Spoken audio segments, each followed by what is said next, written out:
Problem is when you're trained by a bunch of SEOs, all you learn how to do is game the system. What's wrong with that? If it gets you ahead, I think that's how we all got into SEO. We're like, hey, this is a gameable system.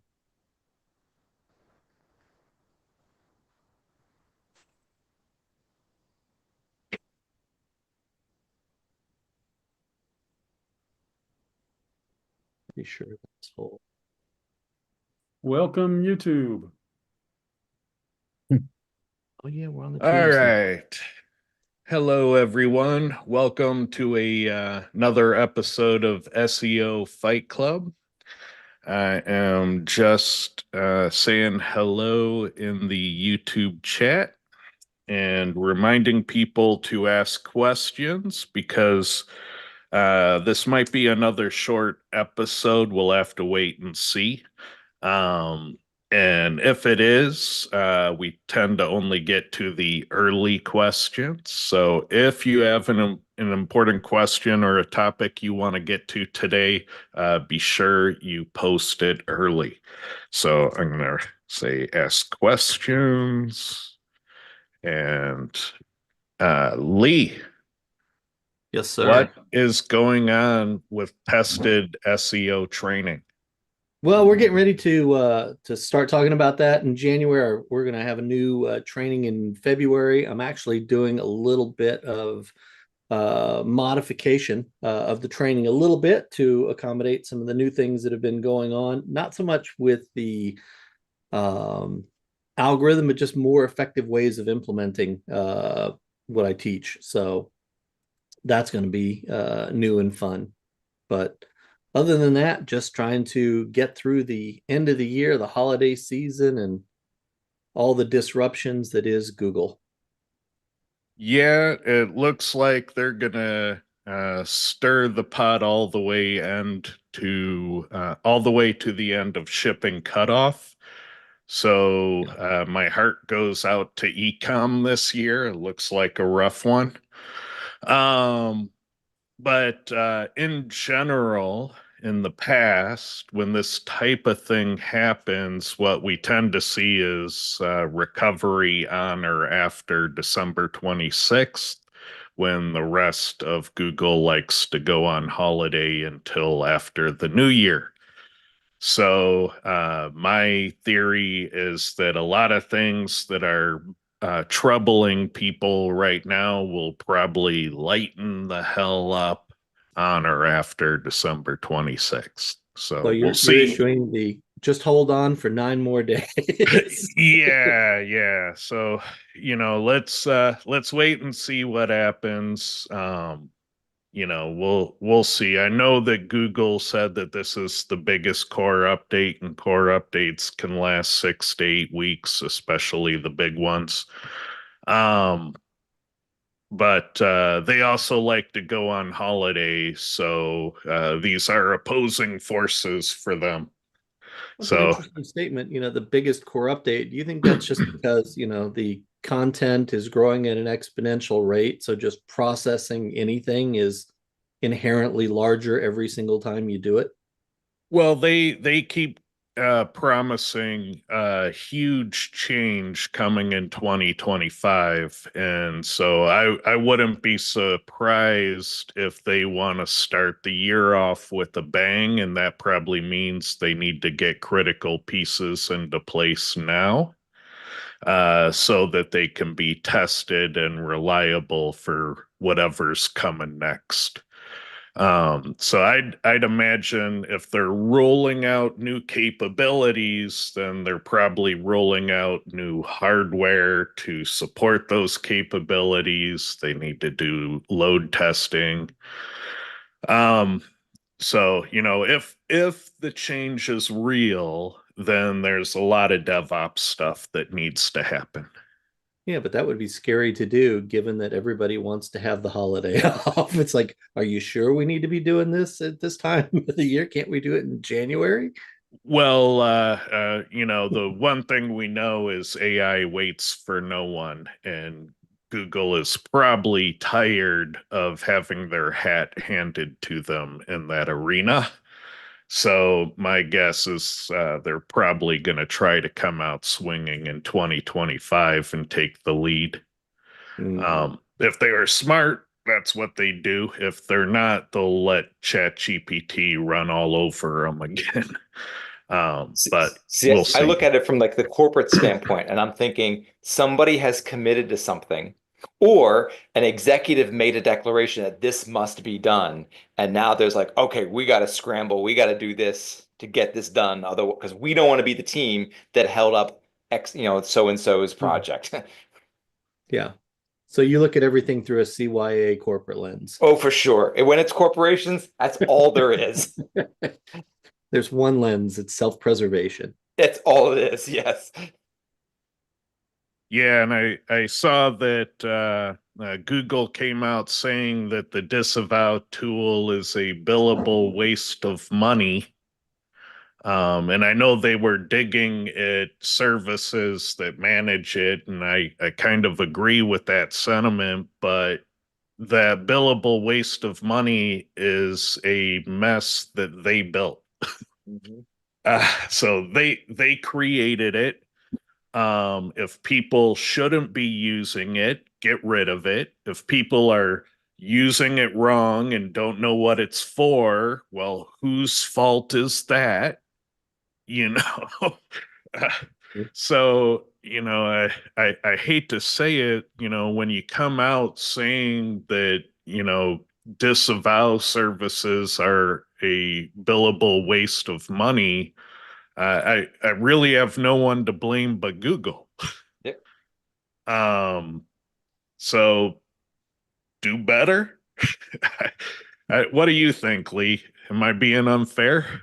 No, I mean, we've seen sort of these things over time that, start off with some sort of objective. We always have to guess at the objective because we're not inside the machine.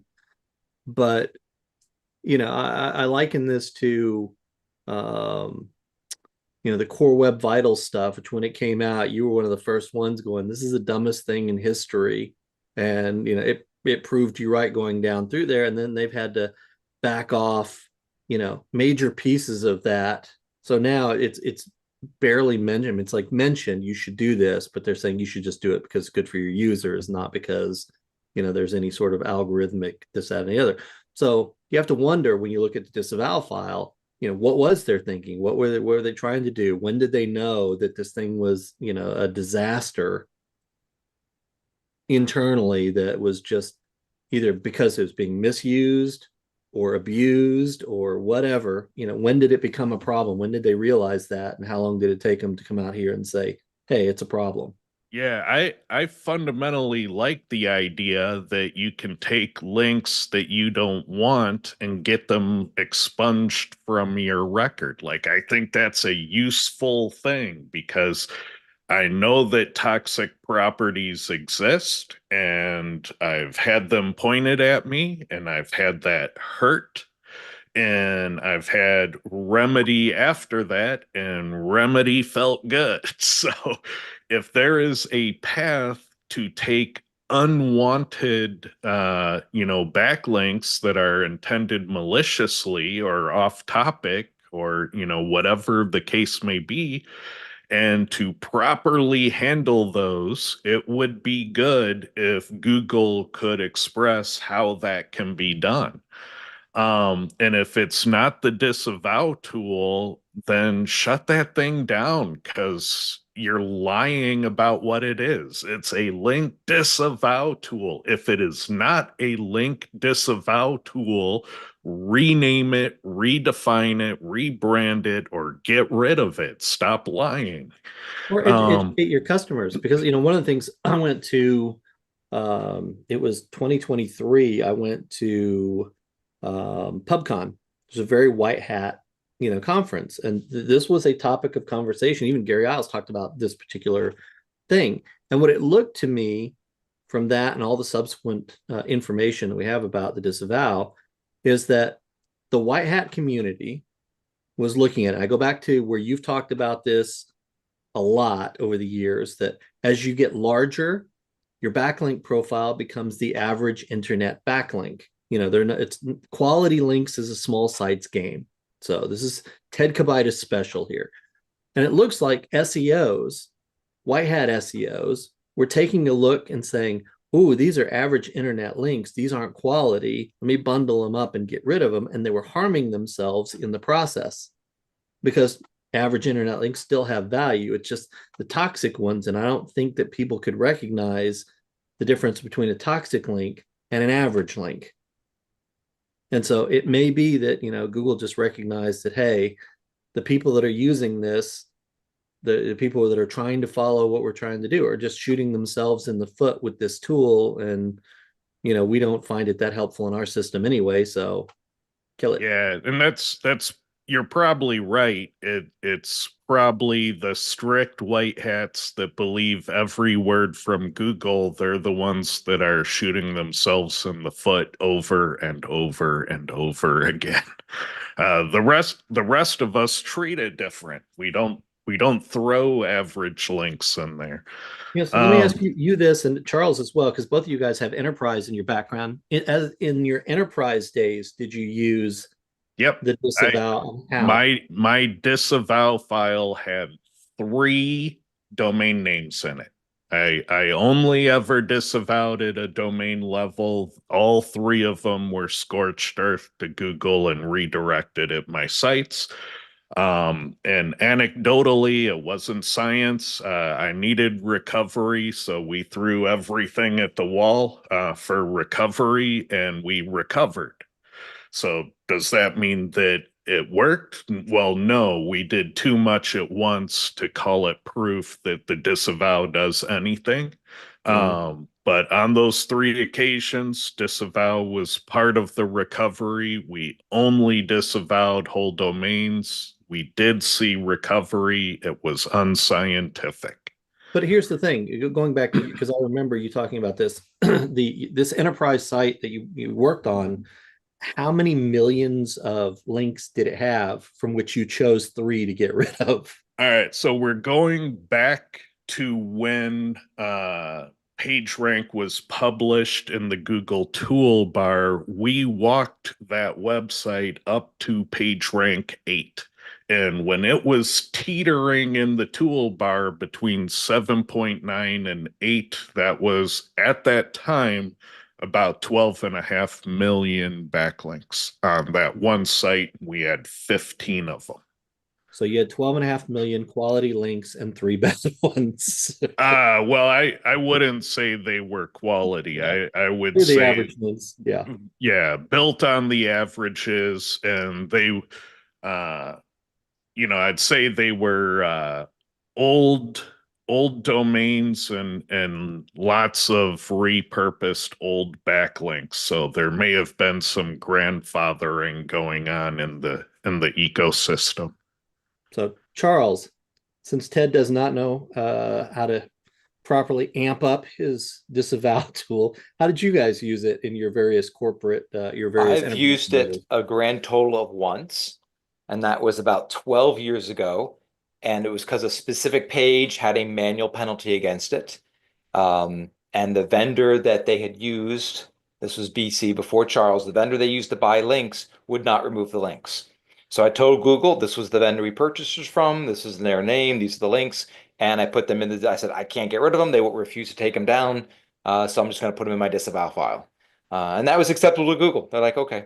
And then But do you think because the enterprise works a little differently, do you think it's because of that conversation with Google? They said, oh, he's making an effort, so we're going to do the penalty, or was it the disavow that took it away? No, I don't think it was the making an effort, because this turned into a disaster. It started out where Google's like, we don't like this one link on this one page. We removed that. And they said, oh, we spent some time to Google. We don't like any of the links that are pointing to this page. And it turned into a whole big mess where it took us months and months. And we ultimately had some links. They were pointing out links. I'm going back to them saying, and this is all via the interface, little interaction they had in GSC, where they're like, oh, we don't like that link. I'm like, well, we didn't buy that link. That someone built that link. It clearly was built by somebody else. It's not even a good link. So they were basically decided they disliked all of our links. So we did end up having to use this disavow file on a handful of links that we agreed, yeah, these were purchase links, and that's the only time I've ever used it. And this is across many, many years. So you guys don't use Yeah, it very much at all. That's pretty yeah. cool. Yeah, I feel that a tool of that nature has a reason for being, but I think Google has misled about what it is for so long that, what the fuck, Google? Why make statements now that it's a big waste of billable resources for people? I mean, you built it. It's your big waste of billable resources. So, Well, this is all tinfoil, but if they intended it for use like you two guys used it, Charles used it once in 12 years. And you used it, for 3 links, across the 12.5 million that you had. That's a very limited use. So maybe they didn't intend everybody to put in, hey, here's some questionable links, here's some average links, let's just go, because the processing of all those, to go and take them and go in and modify the link graph in a way that it impacts your results, that's a resource intensive process. yeah, and Google's reaction now really smacks of the conspiracy theories of the day when it was launched. And the conspiracy theories of the day when it was launched was this was Google crowdsourcing a training set of link spam.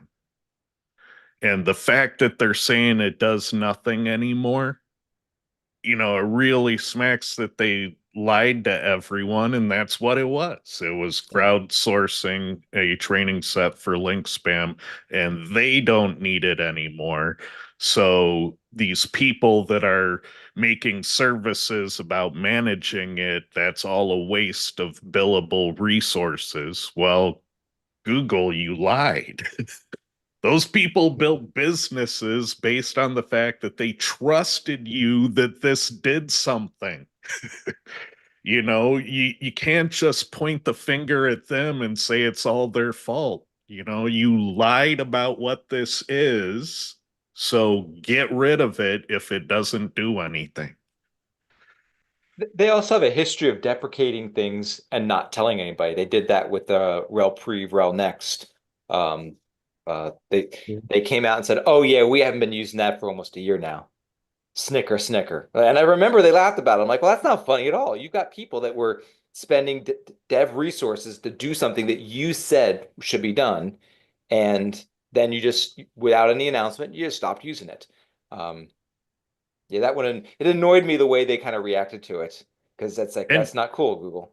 And I wonder if they did, because so much is built on Relnex Prev for infinite scroll and things of that nature. They would never paginate those things if they didn't support it. So I'm kind of in a little bit of disbelief that, even those claims are true. Um, so, if you're a tester out there, see if Google follows Relnex Prev. That would be an interesting and somewhat easy test. And if you do it and get some good data, we'll even invite you on the show to talk about it. All right. So Charles, well, first of all, I don't know if it's in your slides. If it is, let me know. But how's your roster looking? Are you full now? I know you had a lot of activity, or are you still have a little bit of room left? No, I am full for this year. Not that there's that much left for the year with the holidays coming up, but yeah, I've pretty much maxed out my time for the next couple weeks. But I have it set up. I have my Calendly set up so that you can book things up through January. I'm not going to make any changes. I'll take all bookings in January and honor my existing pricing until actually January rolls around. Yeah, Um, you should, and I recommend that all SEO consultants and agencies do this. If your roster is full, start a wait list. People will sign up to be notified when you have an opening. So if you lose two clients out of the blue, if you have a wait list, you can just email them, say, hey, I got two spots open on my roster right now. Who wants them? So highly recommend it. It'll help you weather the hard times. Sure. All right, handing it over to you. Certainly. All right, everybody should see my screen. So it's going to be a follow-up from last week, Bing versus XML sitemaps. The plot thickens. Oops. So previously on SEO Fight Club, I had showed everybody. So those of you who hadn't seen this last week or haven't seen us last week, number one, I'd recommend you go back and watch this last week. But previously on SEO Fight Club, what I had discovered while looking at a bunch of my sites was that Bing was looking for various named versions of sitemap.xml. So not just sitemap.xml, but xml.gz, sitemaps.xml, sitemap_index.xml, and sitemap.txt. Those 5 different versions Bing was looking for. And I checked several different sites, and they were all looking at all the different sites. Last week, we also had a few kind of conversations. So we were a few suggested tests. Ted suggested removing the XML sitemap and seeing what BingBot does. Because one of the things that we had is that not all of my sites were doing this. Most of my sites were doing this, but not every single one of them. There was one that wasn't, which we're going to be talking about today. Lee was curious if this was new. How far back had I gone on my logs? I had only gone back 30 days. I threw this together kind of last minute because I stumbled across it like the day before or the night before, something like that. And I was considering registering a domain no one would have bought, like FDVB, just some crazy domain that definitely nobody bought, just to make sure that these weren't XML sitemaps that are being remembered from the past. So I mentioned that one of my sites did not have BingBot hitting all these other domains and hitting all these other URLs, I should say. And this was one of them. This was my one site, and I've had this site for 15 years at least 15 years. I've been using it it started off as a PBN. I turned it into a test domain. And I did submit the XML sitemap to Google and Bing. I have that. You'll see there's that second sitemap ping.xml. That was a test I ran a while ago. What I wanted to know is if you pinged Google an XML sitemap, did it obey it? And it did, and it still does. It still goes and hits that XML sitemap. So that's interesting takeaway. But this was the one I was going to try Ted's test with. I was going to delete my XML sitemaps. I was debating in my mind whether I should remove it from Search Console and Bing, specifically Bing. But I was like, all right, I'll definitely delete it and let's see what Bing does. And after a week or two, if Bing just kept hitting that same one, I'll then remove it from the Bing Webmaster Tool. So that was my plan. Well, Bing threw us for a loop. I went in on Sunday night and I did a quick little check, and all these stupid XML sitemaps started showing up as things that Google was looking for. And I kind of feel like this answered all of our questions, or at least the questions I was looking to answer. I didn't expect to see this, and so I decided, all right, let me do one more thing. I then took my data and I pulled back to January 1st. And so, Lee, this answers your question. Bing has been looking for this stuff since January 21st. You'll notice it comes back every month, every couple months. So when I didn't see it for this site, when I didn't see the various named sitemaps on this site, it was just because Bing hadn't checked for a couple months. But December 14th was the date that it came right back around and said, let me check one more time and see what's going on here. And that was around the same time for all these different XML sitemaps. Not just XMLs, but the TXT as well. Very cool. So Bing does seem to check regardless of whether you've submitted an XML sitemap or not. Ted, I never had a chance to remove my XML sitemaps to see what Bing was due, because Bing's doing this whether I had submitted my XML sitemaps to them or not. So I know for sure that this XML sitemap and sitemap ping are in both Google and Bing. And right, ping is not actually. I'll take that back. I'm sorry. Ping. All I did is I just did the command line ping. But sitemap.xml is definitely in Search Console and Bing Webmaster Tools. The others are not. Bing is still looking for them. It checks them regularly. It's been doing this for at least a year. And I have been redirecting, although Ted came up with a good idea last year, like build different versions, maybe, or not last year, last week, build different versions. I'm actually working on, I started to build a little online tool to do this task. You can give the tool an XML sitemap, and then it creates the different named versions. I don't have it set to mix up the dates or mix up the lists or any of the timestamps or the order or anything like that, but that's kind of the next stage of what I was thinking of doing. You And have then I kind of leave it. Yeah. you have a question here. What tool are you using for the log analysis? I am using Screaming Frog's log analyzer. If actually, and that's a perfect set. So whoever asked that question, thank you very much, because it's a perfect set for my last my last bullet. If anyone needs any help setting up log tracking, just let me know. Just drop me a line. I use Screaming Frog's log analyzer. It's pretty good. It is. So, I got spoiled in enterprise. I got to use tools to let me see every single log interaction.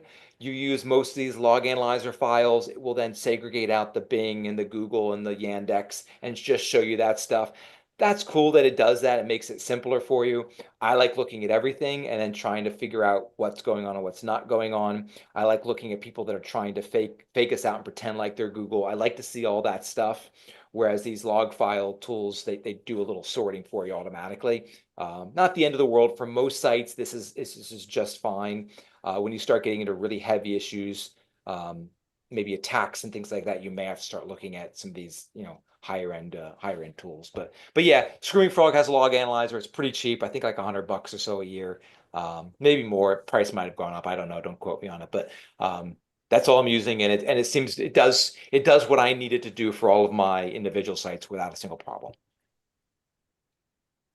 Awesome. Well, And thank then just to kind of throw, Ted, you already beat me to it, but anybody wants any help with SEO, you feel free to reach out to me. I have booked up my time for this month, but I do have some time I'm going to open up for January, and I'll probably be booked pretty quickly. So if you're interested, definitely reach out to me. If I can't help you, I'll tell you I can't help you. There's a few folks that have reached out to me. I'm not sure I'm going to be able to help them, but I'll always leave everybody off better than I found you.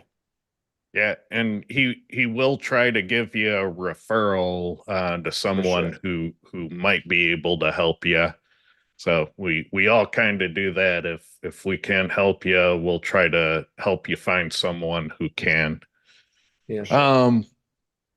All right, so let's get to some questions. So let's start with the ones we didn't get to last week. Is it a good idea to put in all HTML tags that exist in the source code together with keyword variations? So there's a reason you might want to do this, and there's an expectation you should have when you do.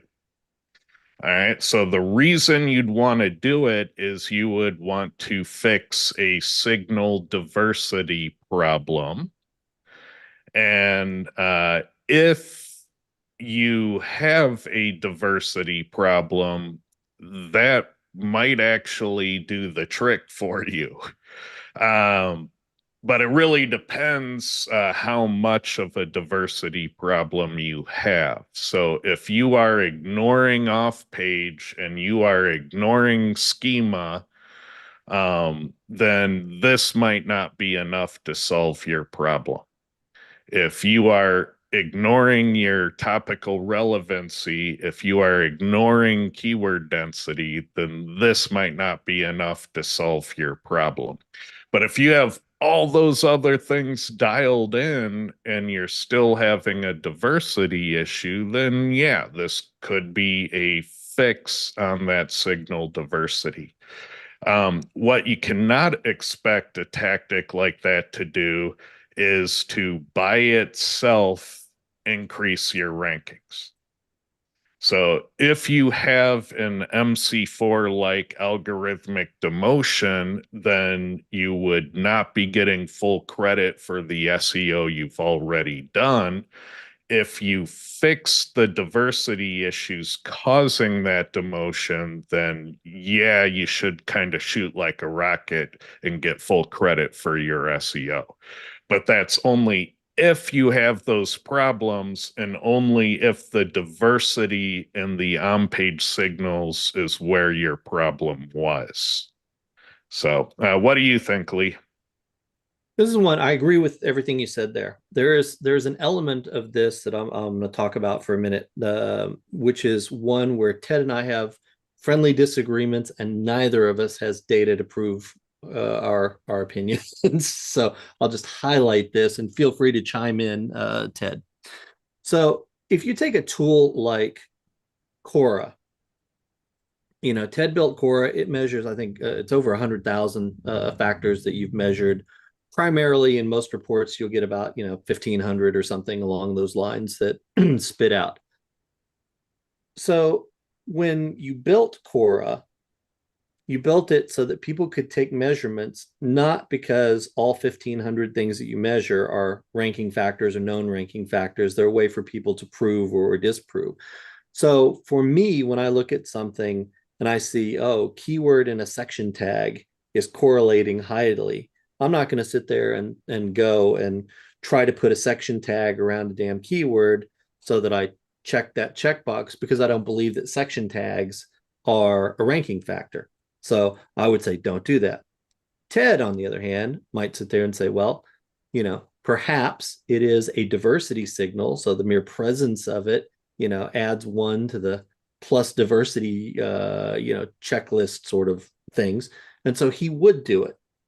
But, again, neither one of us would argue that at the margin, this is the make or break for your website or for your ranking. So yeah, it's not a big play. I have this philosophy about stupid shit that works. And I've seen, going all the way back to my ecom days, there were these examples of stupid shit that works. One of them was fave icons. When fave icons were brand new on the scene, I rushed to add them and they boosted. They boosted for, a few months and then they didn't. And then when iPhones were brand new on the scene, I rushed to put on the Apple Touch icons on all my pages and they boosted. And then, a couple months later, they didn't. And then when HTTPS was, the big important thing, you have to switch to it. It boosted for 3 weeks and then it didn't. And so there's this HTML5. When it was brand new and shiny, we switched over to it right away from HTML 401, 402, whatever the XML HTML crap was. We switched over to HTML5 and it boosted for a couple of months and then it didn't. And what that seems to me, when stupid shit works for a limited time, that feels Bayesian in nature. So if you've worked with Bayesian systems, that's kind of what that feels like. Is you got something new that's different from the training set, and because it's different, it acts like a ranking factor until it's been incorporated into the training set. And so Google has claimed they have web spam training sets. So if there's a part where they're saying how spammy is a website and you're the first to adopt new things, you will get an advantage in that spamminess score when the web spam doesn't have the new shiny technology. yeah, because Any the math says that spammers are lazy and they're only going to do the minimum thing. And so if you're adding a fave icon, that's no longer a minimum thing, and you look different than the spam that's out there. And so Google is out there saying fave icons aren't a factor. That's stupid. Ha ha ha. And everybody else is saying it doesn't make sense to put a section tag in there. But if you take a step back and think of, is Google using Bayesian classifiers to give you a score between 0 and 1 as to how similar you resemble in some way a web spam training set? Then all of a sudden section tags matter. So do I know definitively that Google's doing that? No, but my experience over the years of seeing stupid shit that works leads me to believe there's something like that on their end. What do you think, Charles? You've done a lot of enterprise stuff. Ever see stupid shit that works? Oh yeah, I've seen stuff where you put it out there and it's like a hockey stick where things shoot straight up. But to your point, it lasts for a short amount of time. I had Google came out with an announcement 2 years ago, maybe, saying, "Oh, you have to use this tag. Everyone should be using this tag." And I put it on all. I immediately told everybody, I said, "You just got to go out immediately." They put it on. We shot up within 48 hours. Traffic like tripled, and it stayed up for a while, and then it slowly started dying off as everybody else started adopting it. Um, I've done that. I've done things like that a couple times where Google will come out and talk about a tag. I say, "Hey, we got to get it out immediately," because I've heard you give this exact speech in the past. So I'm like, if that's what Ted says, that's what I'm gonna do. Um, and yeah, it does work. So, if you want short-term advantage, always adopt the new stuff. Yep. So yeah, our section tags a big ranking factor in my book? No. Are they potentially a diversity signal? Yeah. And just one by itself is a teeny tiny step forward on that front if you're short in that front, and we don't know if you are. Um, but in aggregate, if your theme uses the entire HTML specification, well, that's one of 10,000 boxes you have checked. So that's not your problem if that's what you've done. All right. Next one. Search Console shows me getting impressions and ranking for a keyword. When I search incognito, I don't see it. That's because Google's testing you. You probably failed the test. And so, yeah, when you're ranking page 2 for 0 clicks and 137 impressions, that's a test. And that's just it. It's great that you had an awesome ranking for about a minute. It's gone. It's not coming back. Well, there's a couple other pieces in there. I mean, Search Console, depending on how you have set up, it might be looking at the last 3 months data. So, for the first 30 days, you might have ranked, and then, for the next 60, you didn't. And it's still showing you what your averages were for the window that you're looking through. But you also have, I'm surprised you didn't go here, Ted, the volatility thing. So right now, if you run volatility on a keyword and say, hey, does my page rank for this particular keyword? You might find that 50% of the time it does, and 50% of the time it doesn't, doing 20 runs, over 2 minutes, you might find half the time it's in there and half the time it isn't. So, there's just different reasons why you can have a report that shows that you've got something, and then you go look for it and it's not there. Yeah, and what I kind of zeroed in on was the A keyword. So for a keyword, it's usually a vanity thing. If they were saying that, hey, I have a number of keywords that I sometimes get traffic for, sometimes don't, then I'm like, yeah, total volatility. If it's a keyword, they're looking at that dream keyword like, oh my God, I can't believe I got that at all. What's going on there? And that's a test. Google wondered if you might be applicable for it. if you might be trending for it, and it didn't appear that you were, because your test got no interest at all. And so they let it go. You had to have the magic click at the magic time, and you didn't. Let's see. Which one would you do, or which ones wouldn't you do? And he lists some Quora factors. So top 30 kilobytes. Most people can't tune that because it has to do with the theme or the custom development you had done, and it's cost prohibitive to tune the top 30 kilobytes of the source code. So if you're in that bucket, just, realize that keyword density does matter. Maybe add an extra point elsewhere just to make up for the difference.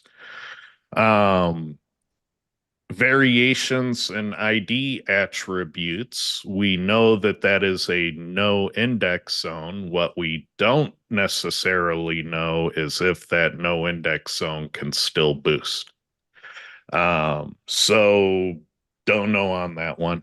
My guess is probably not, but technically we don't have a test to confirm that. Distinct A tag href mentions. We know that keywords and URLs are a thing. But if your page is already ranking and already getting organic traffic, changing the URL would be a very bad idea. But if you're thinking about a new page and a new keyword, then adding the keyword into the URL for that page is a very good idea. So depends on your situation.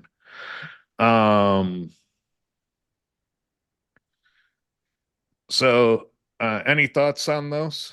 No, it's perfect. All right. So let's see. Do cloud stacks and G stacks still move the needle? I would argue that they probably do, but for a certain class of problem. So there are certain keywords where those can be effective for, and then there are keywords that are so competitive or have such long histories of being of interest to SEOs that Cloud Stack probably isn't going to do the trick.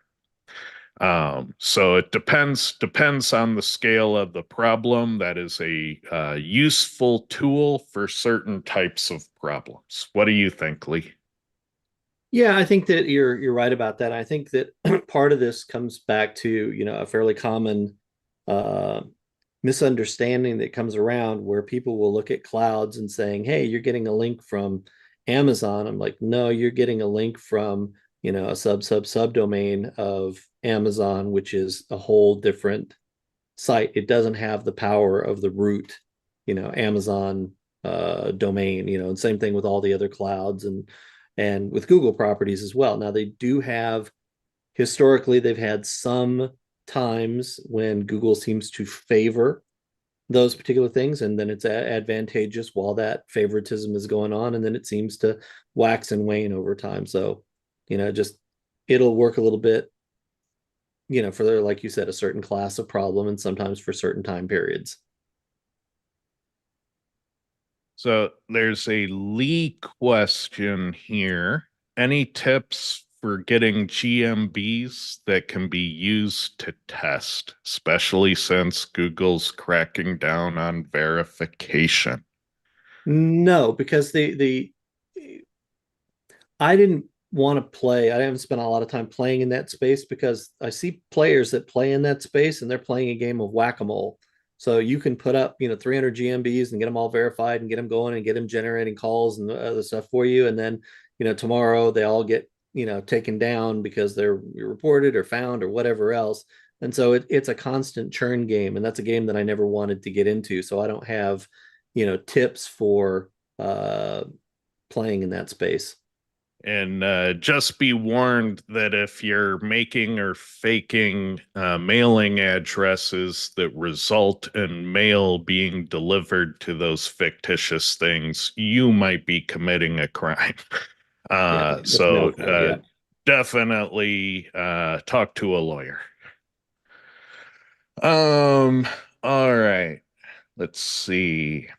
I've had a client uh, need to compete in different jurisdictions, countries. Is it best to have one website with a subfolder per country, or should I have one domain per country? Opinions will differ on this, but I like country code TLDs, top level domains. So when you have the country code at the end of the domain name, the reason I really like that is because then they can compete for the same keyword and rank side by side. Really like that as opposed to cannibalization, because sometimes keywords are the same in multiple languages, and then you get a problem where the language you want isn't ranking. Um, I find it's easier. Href lang tends to be a big rat's nest of complications and mishaps, and it gives you a bunch of default referring domains to all your content. So when you publish it and you have all the translations being linked to from the same page, uh, you can do that in ways where you can then bulk up your referring domains. So your your floor for SEO gets better. Normally, we work on the ceiling. We're like, oh, we want to make sure we have the most links on, this page that anyone's ever seen a page have links for. That's raising the ceiling. But when you're saying all of our pages start with X, you're raising the floor, and raising the floor is very powerful SEO. Yeah. Any thoughts on that?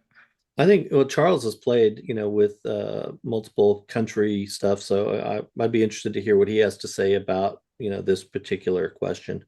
Yeah, Google came out just relatively recently, actually talking about the different signals it uses for canonical. If you dig into the leak, so I took and dug into the leak a little bit. There are times in their leak, in their data leak, they mention that they try to figure out what the canonical is based on the region, and based on the language being used. So that kind of, Ted, that goes back to I would use the top level domain for the country. The only thing I would venture away from, or I would caution from, is if you're going to have like US, Australia, UK, Canada. Google doesn't seem to like that because it's all kind of the same language. I think Google gets confused even if you use your href langs properly. I worked for a company that tried doing that. This was like 10 years ago, so maybe they've gotten better since then. But I would only be doing that if you really are truly changing the language. If you're going from like Spanish to English to German to Russian to Chinese. Um, Yeah, so don't do a country code English version for every country that has an yeah. English speaking population. That's gonna backfire on you. Let's see.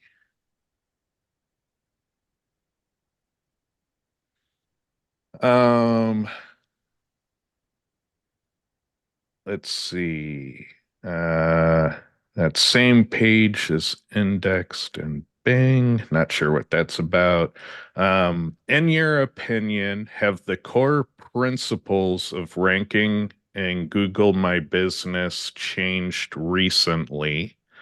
If so, what factors do you believe have the most significant influence right now? Well, my observation of Google Maps is that it is ranking profiles, and what is or isn't in play can change from keyword to keyword and location to location. So if you do a search for best gas stations in Seattle, you will find that they don't automatically apply the 4+ star rating filter. Because people are not going to drive from one side of Seattle to the other to go to the best gas station. People simply will not drive to the best gas station in Seattle. And when you switch to a smaller town like the best gas station, Edmonds, Washington, then all of a sudden the 4+ star filter is in play because people will drive from one side of Edmonds to the other for the best gas station in town. So there is a practicality to when features are in place. So if your boilerplate advice is reviews, reviews, reviews, and you give that to a gas station in Seattle, that is bad advice and probably not going to do what you think it'll do. But if you give that same advice to a gas station in Edmonds, then that's probably going to be an off the hook factor. So what you really need to do is stop giving rubber stamp local advice and get into Google Maps and see what's in play and out of play and look at how the competition is configured. Are you missing important configurations? And are you giving supporting evidence to Google that your claims are true? If you claim karaoke, your website ought to talk about karaoke. Your schema ought to detail when and where the karaoke event is. Your reviews ought to talk about how great the karaoke night was. And there should be roundup articles saying that you're one of the top karaoke venues in the area. So if you're not doing these things that support your claim of karaoke, then you're kind of gonna miss the mark on this. What do you think, Lee?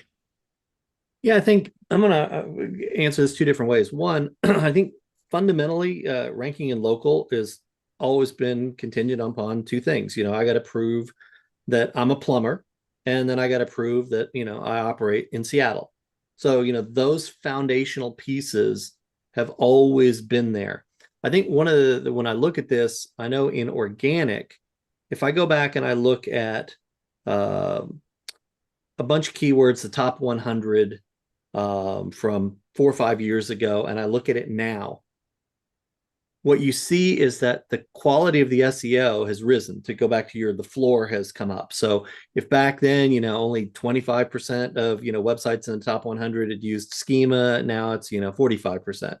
If you look at how many, what percent the keyword density has gone up on average across, websites. If you take a look at, backlinks, those have gone up. So basically 4 or 5 years ago or 10 years ago, we used to be able to do what is foundational basic SEO and bypass a lot of websites that weren't. So you got quick and large moves with that. Now that's just a cost of admission. So it feels like the game is changing, but it's not. It's just that everybody's playing the same game. So now it's about differentiation. What are those top 5% factors that make the difference between you ranking number 1 and number 12? I think that's what's different about it now. I don't think foundationally, ranking in local or organically has changed because, it's a topic driven and in local, a location driven business. So I like that answer. Any thoughts, Charles? No, that's I'm not the local guy. yeah, All Charles right. just publishes stuff and he'd rank in local. That's what Yeah, Enterprise just does. They just lean into it. If the top impressions page on my site has nothing to do with the main theme of the site, should I delete it or just leave it?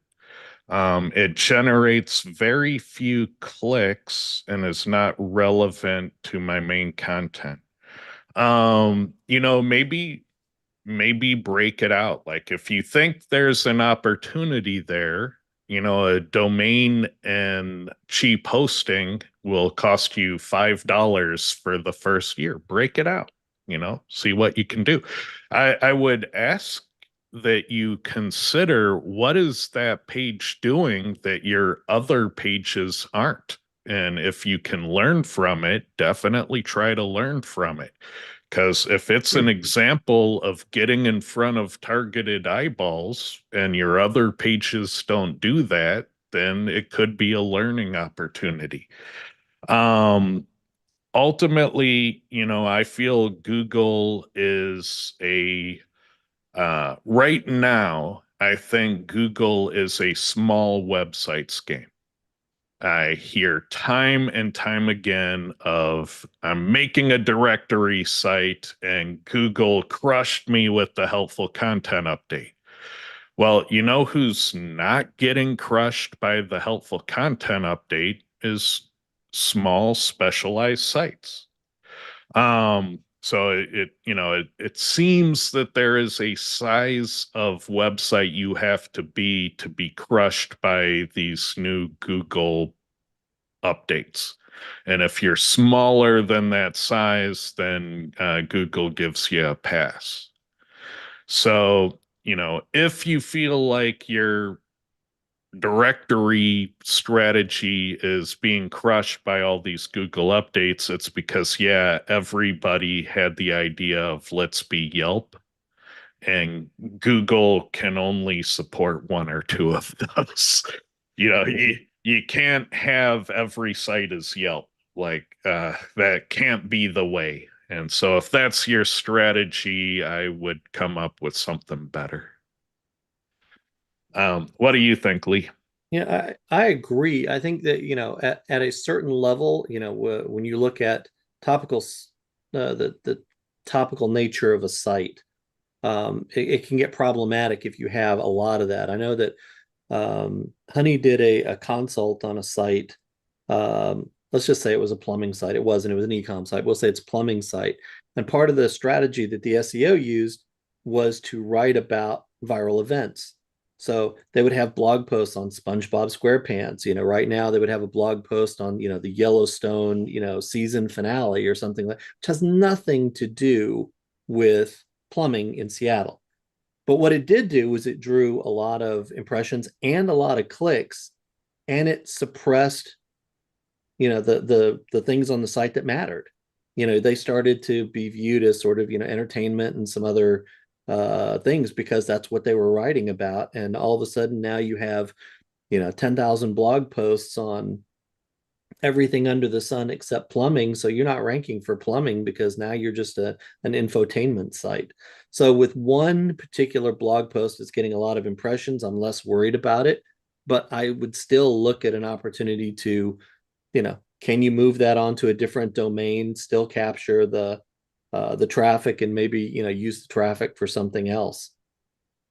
Yeah, and if it's a local business, you got to kind of treat local and these national keywords separately. If it's a local business and your blog talks about faucet repair, well, that blog post may be propping up the local business for the faucet repair keyword.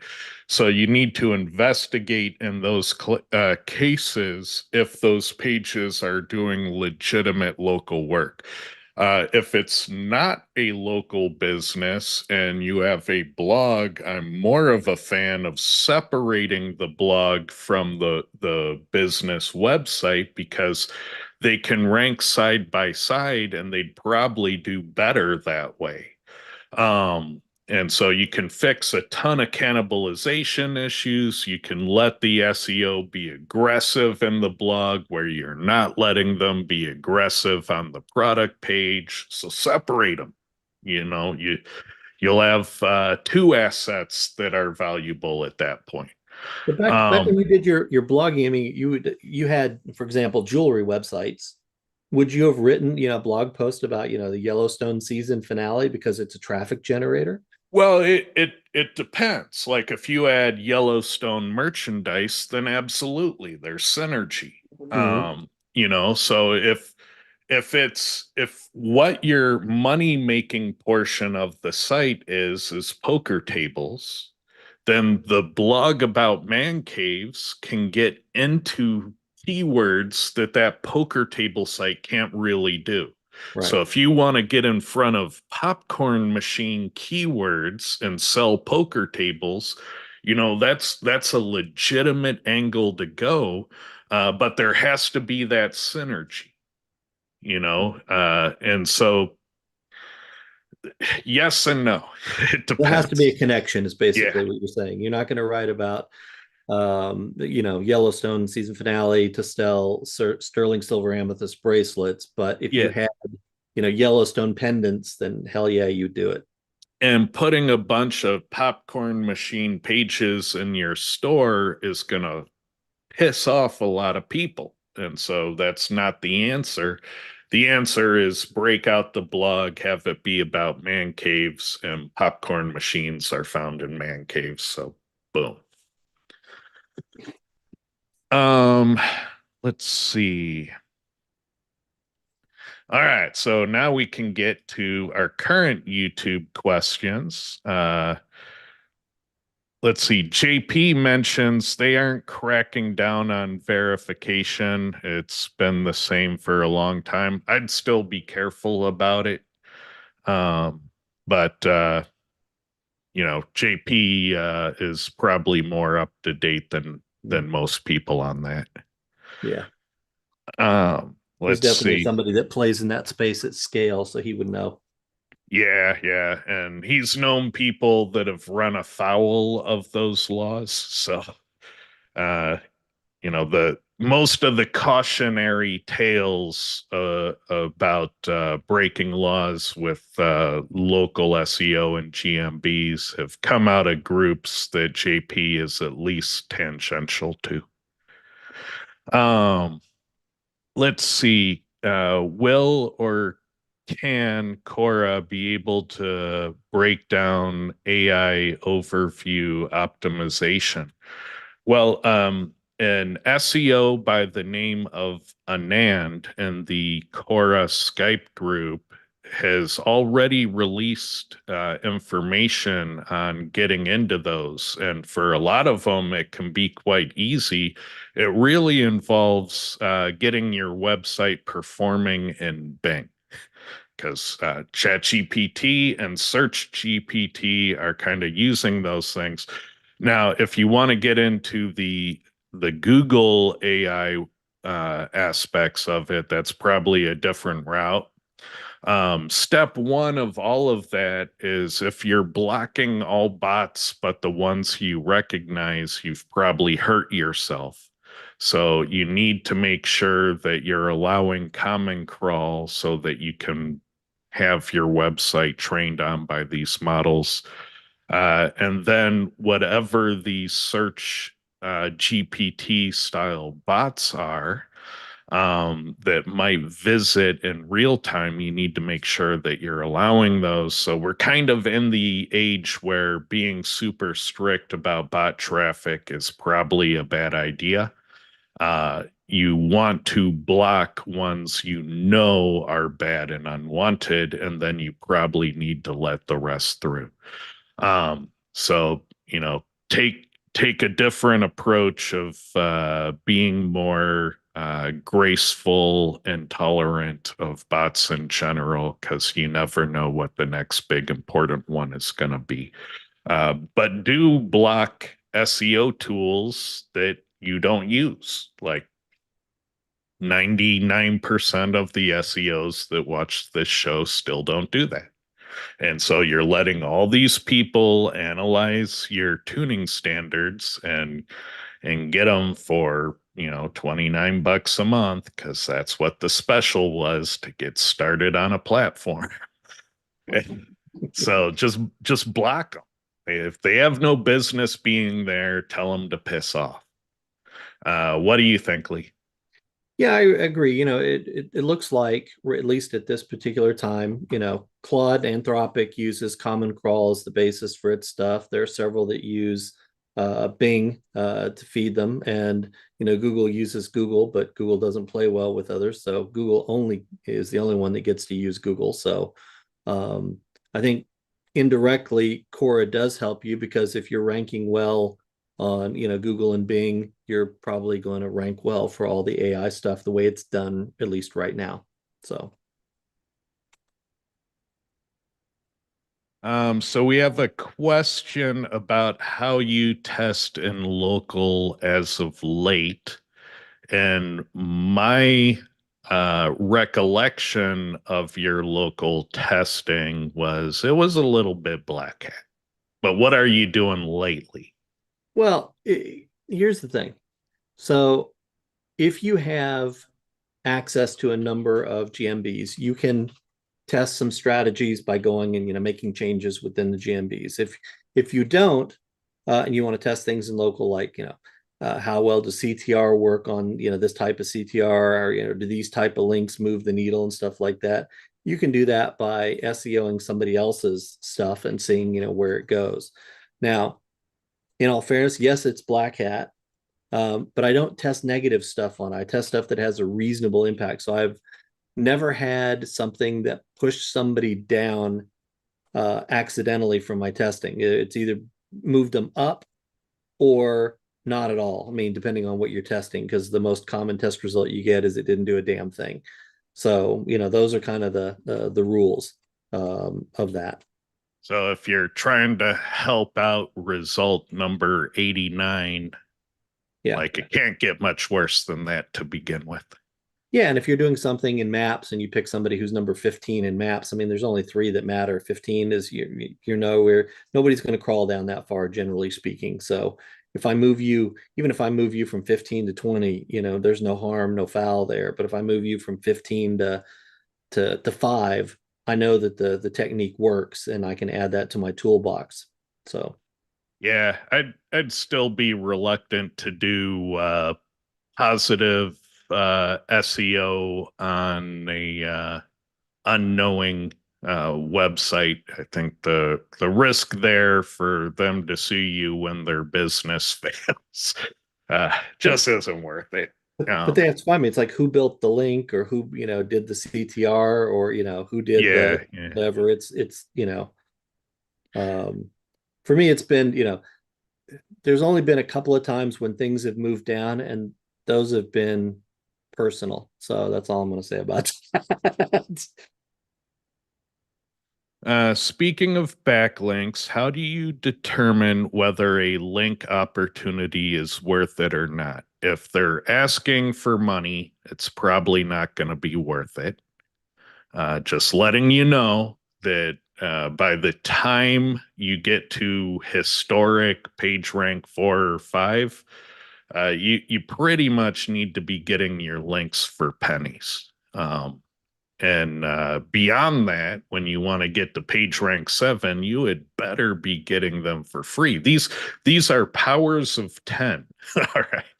So yeah, each power of 10 you go up, you need 10 times the number of links at least half the cost of the previous tier.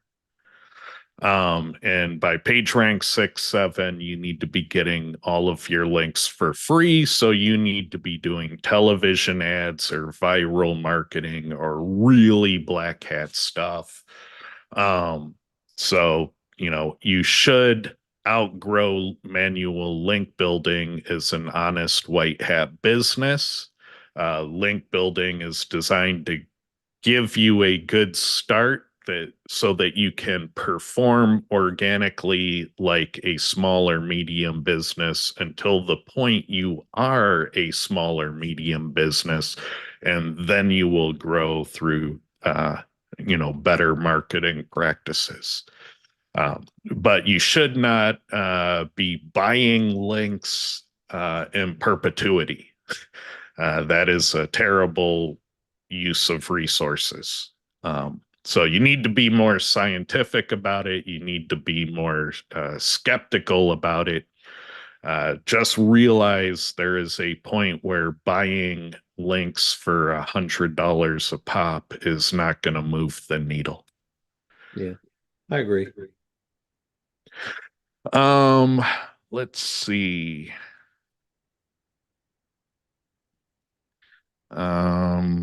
All right, trying to see where we were. All right, here we are for quality links. to go after. Trust flow and traffic never lets me down. So if you're looking for measurable qualities on which ones are good to get when you're little, sure.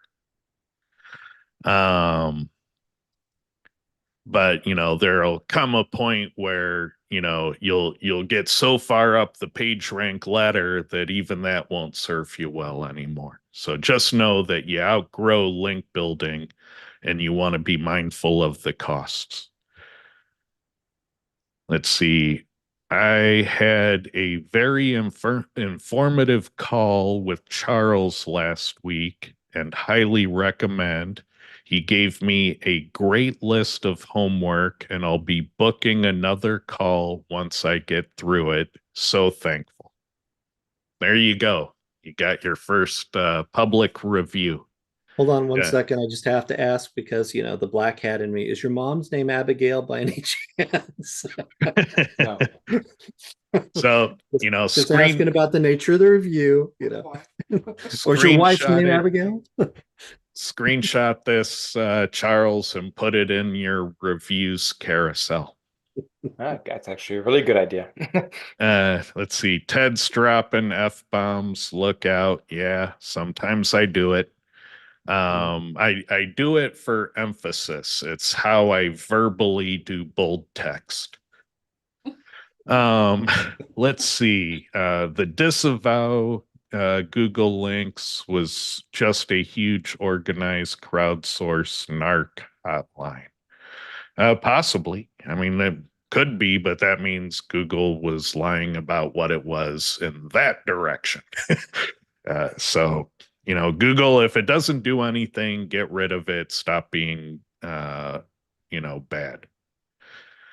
What tool are you? Oh, yeah, we did that one. Any advice for future proofing your e-com site with the rise of AI search engines? You know, the content that online retailers have that AI would probably want to consume and work with would probably be your Google Merchant Center feeds and your Amazon product feeds, both of which are generally kept secret because people don't want to make it easy for competitive intelligence to work against them. So the very thing that would make it easy for AI to learn about you and to reference you is the very thing you're going to shut down because you don't want your competition to have such easy access. So you would have to be a new kind of crazy to be the first person out there to open up your feeds publicly. But that's how you get to be one of the first people in AI solution sets that, gets to have that glory. So do you want to play the crazy lottery on e-com and AI and what's around the next corner? And I don't know. I think that's still a gamble. It's a gamble that you could win big on, but you'll probably lose big on. So it feels like you're gambling in Vegas and you don't have the house advantage because you aren't creating what AI is going to do next. So feels like gambling to me. I would probably much rather be in the second or third wave on breakthroughs and not cutting edge. What do you think, Lee? Yeah, I think there's a risk to being on cutting edge right now because it's still early. Technologies are popping up every day, and we don't know what the future holds in the space. And I'll give a couple of examples of this because very recent, like I saw a stat, was it yesterday maybe, that about 40 something % of Google searches right now have that, AI generated answer at the top. It's not just the featured snippet. It's like it's telling you stuff.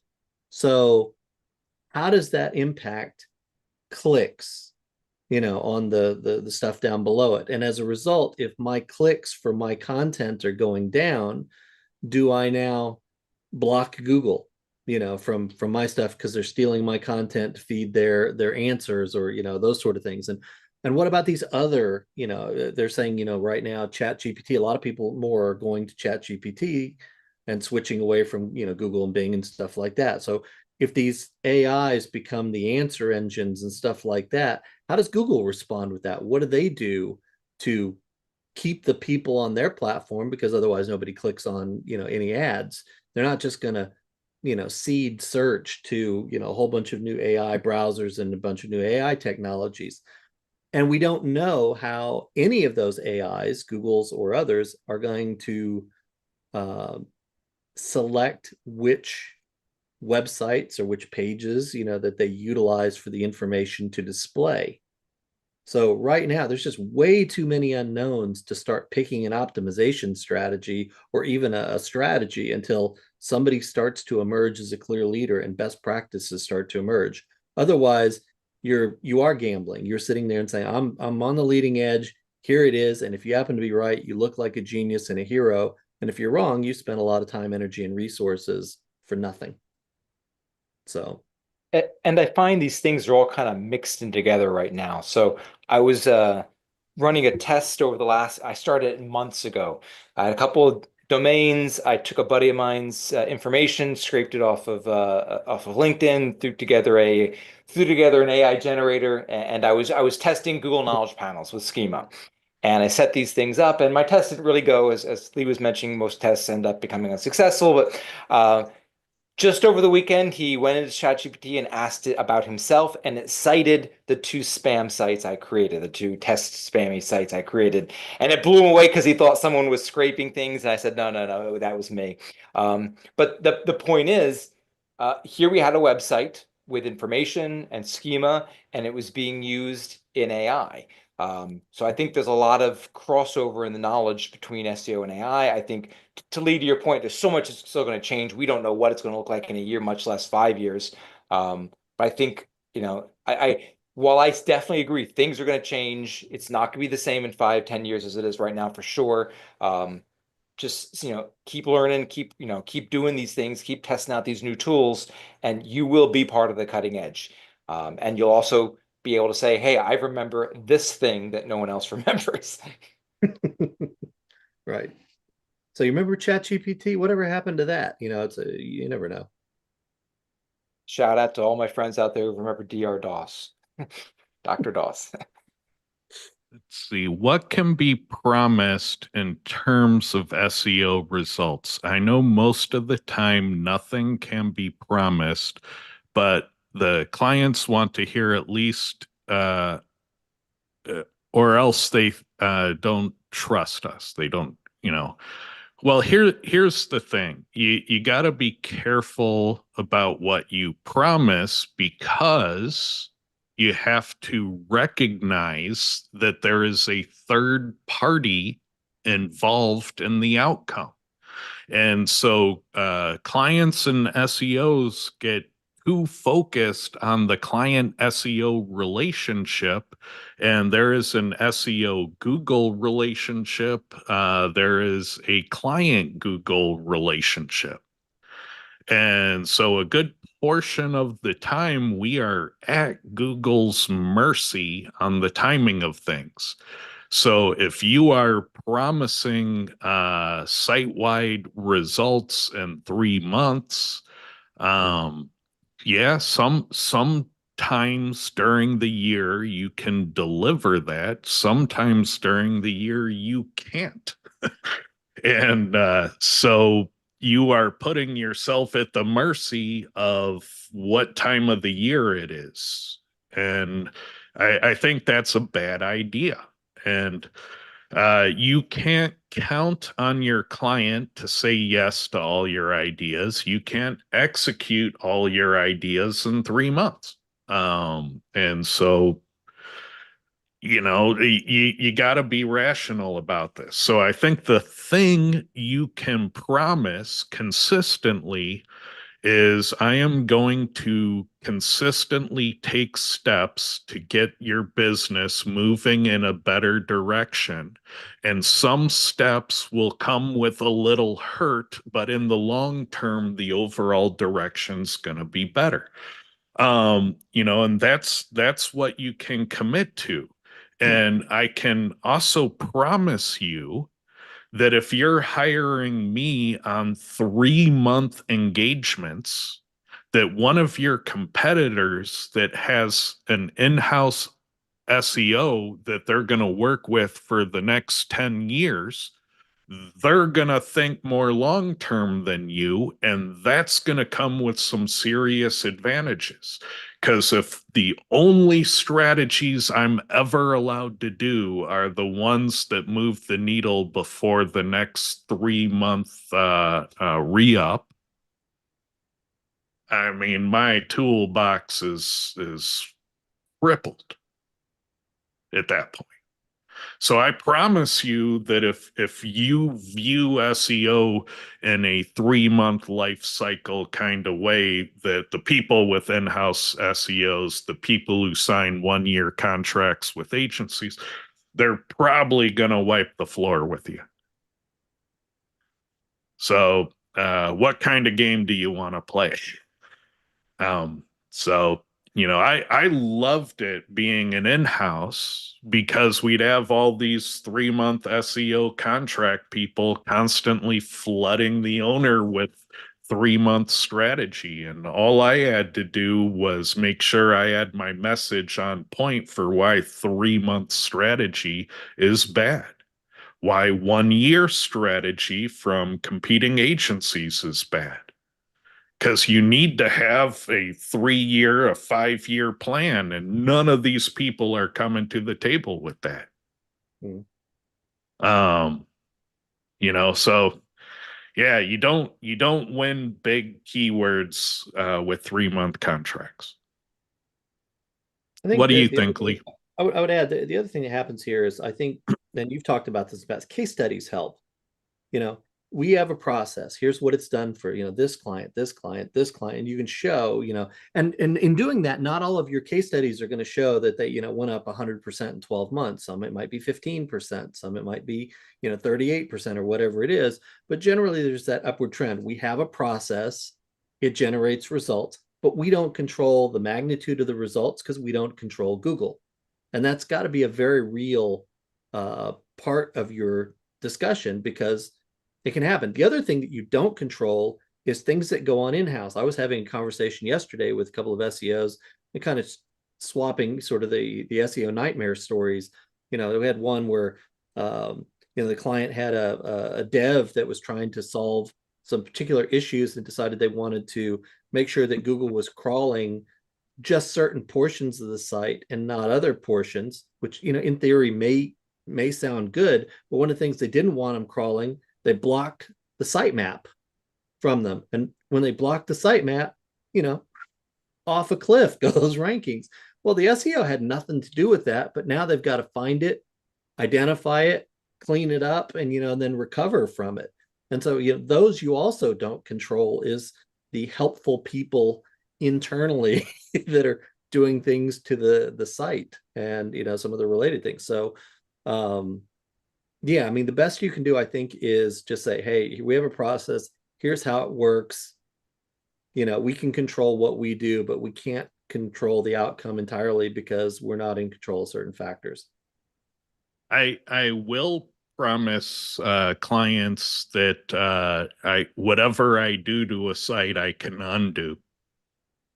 Yeah. I think that's a great promise. So, Well, if you think what I'm doing is an issue, we can always take it off a page and see what happens. That also seems like a threat. It's like, well, I mean, it's the truth. You don't pay my bill, I can undo it. Well, I'm not saying that I would, but if the client believes what I did was harmful, then let's test that theory. I'm open to testing that. That is a testable hypothesis. Yeah. So, yeah. And so, yeah, I will promise that I can undo anything I do. Yeah, it depends on whether you say it empathetically or menacingly. You know, it's like, I can undo it. And they're like, oh, that's comforting. It's like, I can undo it. Yeah. Never make a mess you can't clean up. Yeah. Let's see. Uh, let's see. We talked about Google Stacks.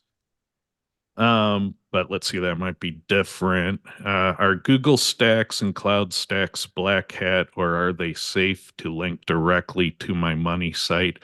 How about using them for press releases? Yeah, you can use them for what they call press release stacking, and there are some clever strategies there. I'd say they're generally pretty safe because these are things you control. So if you don't like the results you're getting with them, you can clear them out. You can make them blank pages. You can make them go away. So if you control it and you can clean it up, then the risk is relatively low. Yeah, I think that the other thing to keep in mind is something we've talked about. Google has gone away from being more of a penalty culture to a more ignore it culture algorithmically. Because if I found out that Google stacks can harm a site, man, I'll just Google stack everybody who ranks in front of me, and I'm number one. You know, and that's not a mess that Google wants to be a part of. So they have to And learn to ignore some of these. yeah, and I would argue uh, that Google has shifted from a manual action, let you know you've been hit, to a silent penalty culture. Because when they came out saying that zero websites hit by the helpful content update have recovered, that tells me it's a silent penalty. Like if Google must release you, clearly it's a penalty. It's not an algorithmic demotion. And if they are certain everyone they hit has not come back, all right, then that's a manual thing. They put Yeah. something in that's not algorithmic, that's beyond the behaviors that we can do. So your behavior can't fix it. If that's what they're telling you, then that's a penalty. Hmm. And penalties are stupid, by the way, because you want to control behaviors. So you don't want people to find cheaper ways to build violation websites that get free traffic. So if Google plays the game of the ones we caught are caught and the ones we haven't caught are free to do as they please, that's a really bad game to play. You want to play a game where good behaviors get rewarded. And so if Google's not smart enough to recognize that, then exploitation, here we come, you know, not saying I'm going to do it, but as a population, we're going to do it. You know, I mean, just think about it. So, Also, in that question, I'm gonna object to the word or, because something can be black hat and still safe to use on your site. You know, they're not mutually exclusive there as well. yeah, yeah. And just note that I define black hat as all SEO that works, and Google doesn't want you choosing what ranks. So any SEO that works is eventually black hat. Agreed. Um, let's see. Directory sites, category pages, index, of course. How would you allow indexing for the more company-based entry? This type of thing is getting harder and harder to do. I saw a Facebook post this morning where Authority Hacker is closing their doors, and they were doing larger scale content sites. and directory sites and mass page sites. I think you need to realize that every Tom, Dick, and Harry out there is like, we'll just be another Yelp.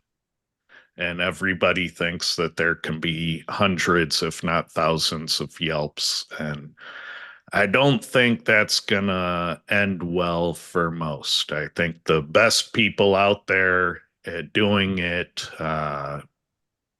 stand a chance, and most mere mortals are wasting their time and money.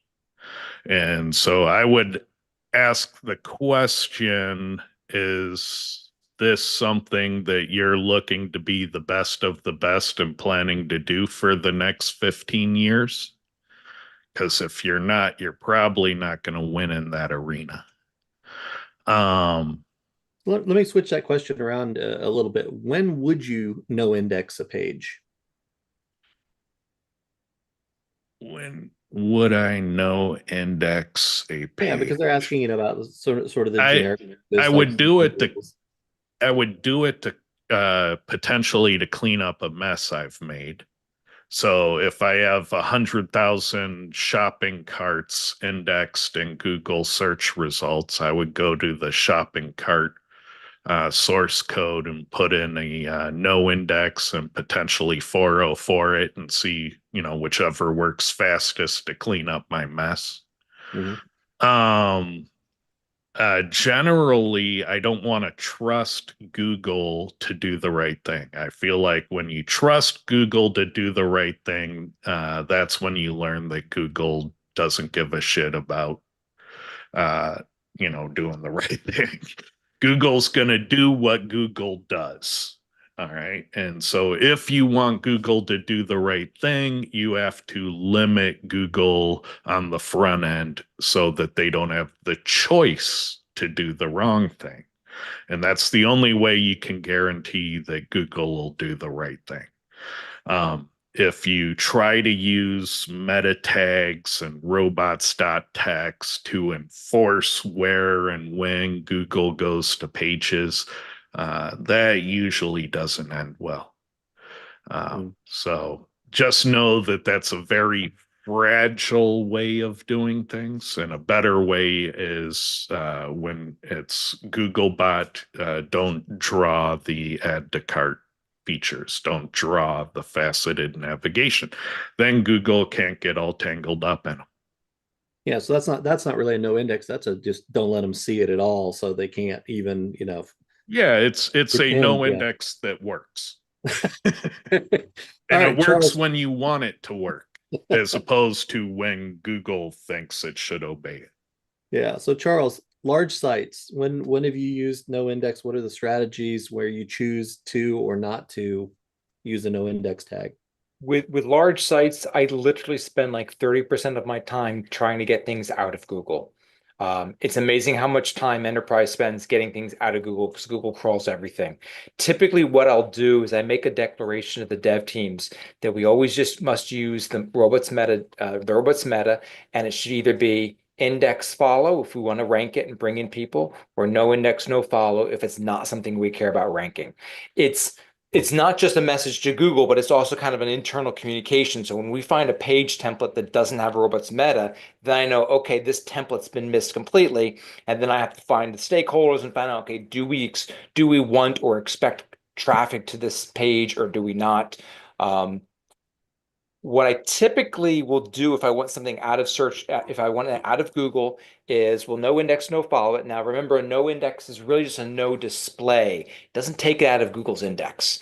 I'll use the remove tool in Google Search Console. Just be careful because it's really, really powerful. I don't know if Google amped it up recently or if it's always been this powerful, but Google used to give you a message saying, oh, if you have any links to it or whatnot, it's going to come right back up. I did a test a couple months ago and it took an article out of the index and Google never even came back. I was watching the logs. Google never came back to check anything to see, is it really no indexed or can I access it with a robust or is robust.txt blocking it? Didn't seem to care. Just really literally knocked it out of its index. And probably will only come back if there's discovery.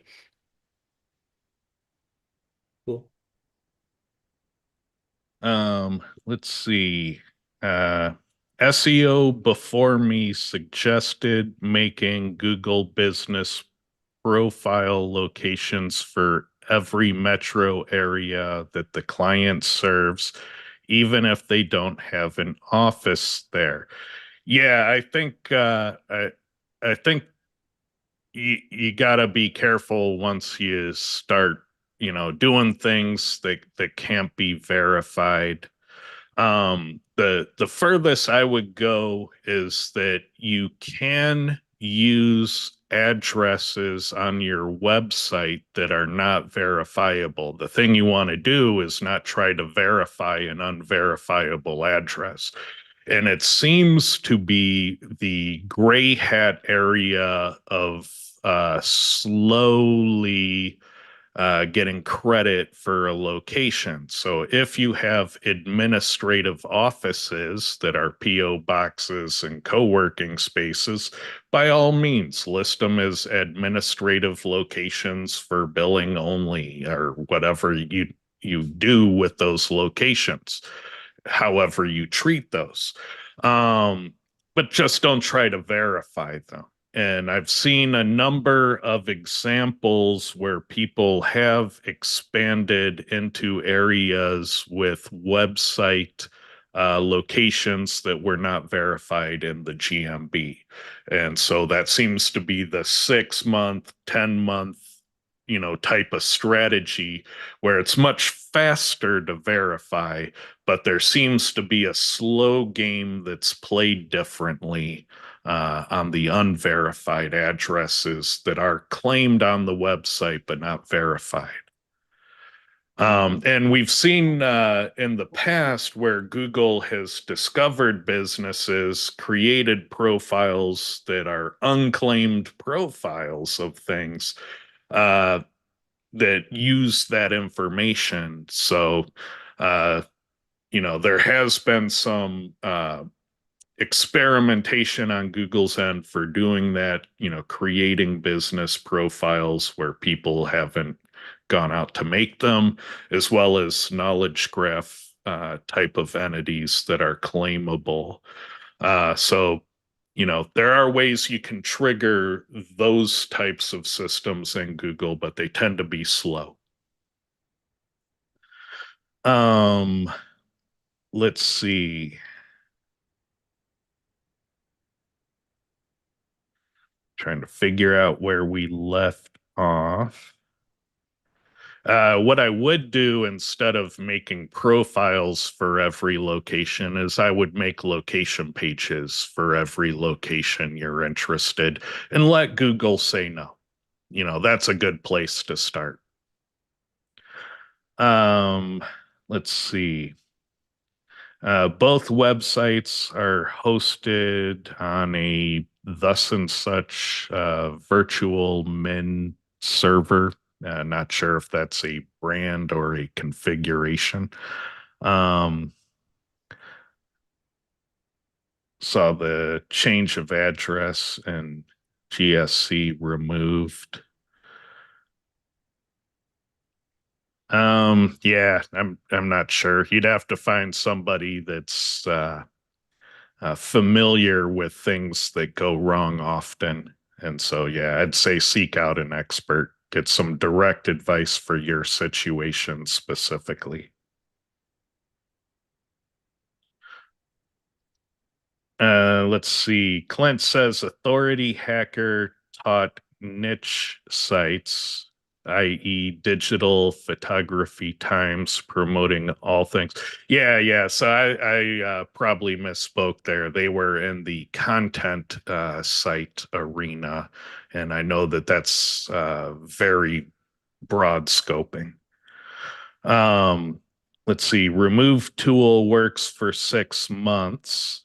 Then it may come back because, yeah, they can find links out in the world and rediscover things that you remove.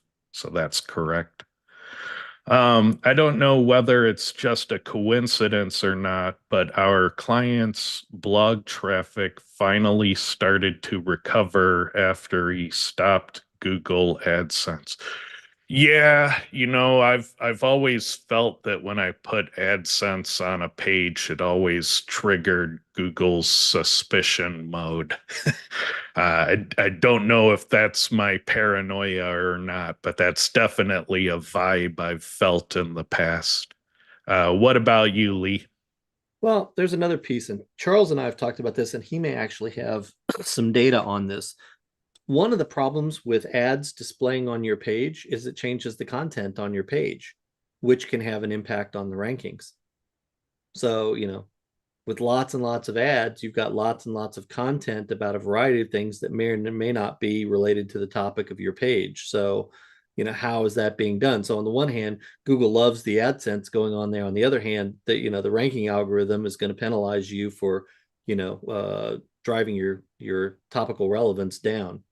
So Yeah, and I've found that AdSense ads they don't pay well, at least not in the SEO space, and they're horrible for core web vitals, especially Google's AdSense ads, because you will be sitting there waiting for them to draw for a long, long time.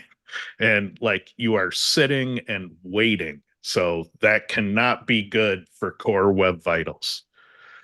Um, uh, there's a call for Clint to get back on Fight Club. You're always welcome. So yeah, doors open.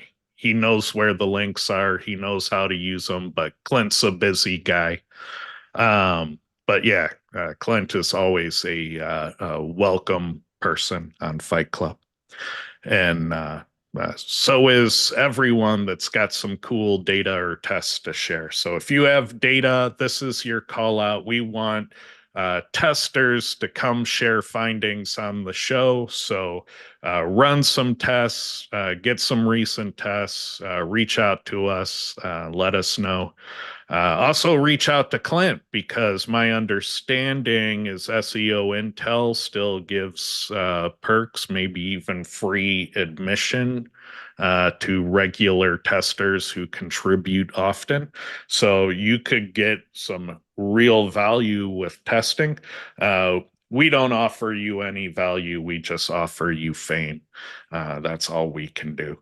And it's very limited fame. It's only at certain SEO events people will go, "Hey, I saw your show," and that's about the extent of it. But uh, anyway, share your tests. We like to geek out on tests. We'd love to geek out on your tests. We'd like to help you build your brand as an SEO tester, and that we can do. And yeah, we'll see you next time. Let's see. Let me look at the calendar briefly yeah, because we've got because the next one is Christmas Eve. It's the 24th, and the one after that's the 31st, which is New Year's Eve. So that's a great question. Are we having Fight Club episodes on those days? I think we're not. I think you people need to go spend some time with your family, figure out what you want to do with the next year, make your SEO resolutions. We didn't have a predictions. Let's do a really brief predictions so people can tell us how wrong we were. So, Lee, what do you think next year's going to look like SEO wise? Oh, I'm going to call a timeout. Do you want to make that our January 7th show? We could, so we have a Um, little time to think about it.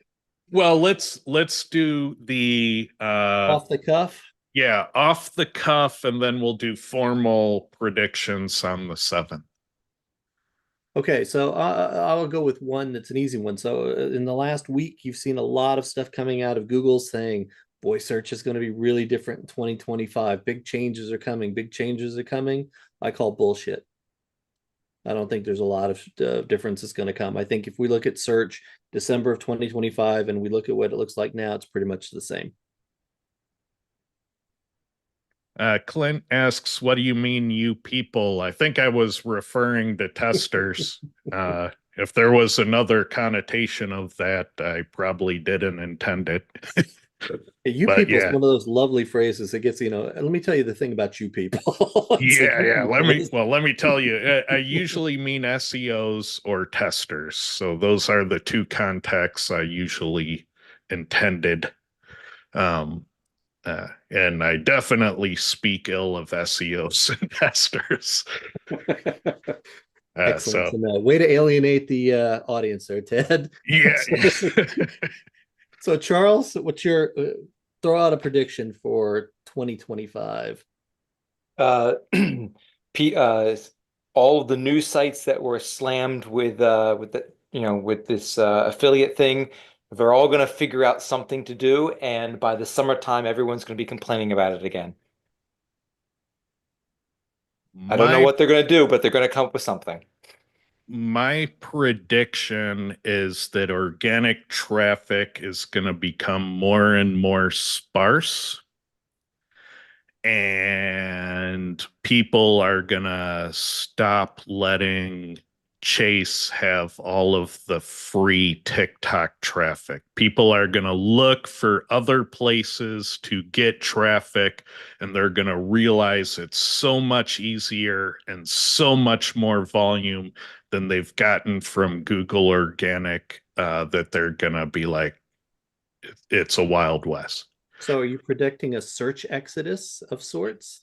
I'm gonna I'm gonna say that people are gonna think about monetizing differently, because I don't see Google giving traffic back to organic. I see them taking more. It doesn't mean that SEO is dead, but it does mean you can probably expect, diminished presentation of organic and enhanced presentation of ads, and other features and their new AI whiz bangs and and so until that stuff gets all figured out, I think the people that are going to bridge the gap are going to scramble to bridge the gap in other channels. Mhm. I like it. All right, so those are our off the cuff predictions. We will see you on January 7th for our formal opinions. Maybe we can get Clint to come on and make some predictions and to talk about the upcoming year of SEO this week. So, Clint, invite to join us on the predictions episode and to let us know what people can expect. So hope you come on. You don't have to, but the invite gauntlet is thrown. All right. One last question, please. Most of the time when I see a URL with less or no backlinks and with lowest DR, then that page seems to be simply very clean, only a few subheadings with almost no content. I don't know. Every situation's different, but I do find from the backlinking tools, the most trustworthy data they have tends to be the zeros. So, if they're telling you a URL has nothing, that is probably the most trustworthy data they have. Agreed. All right. We'll see you guys on the 7th.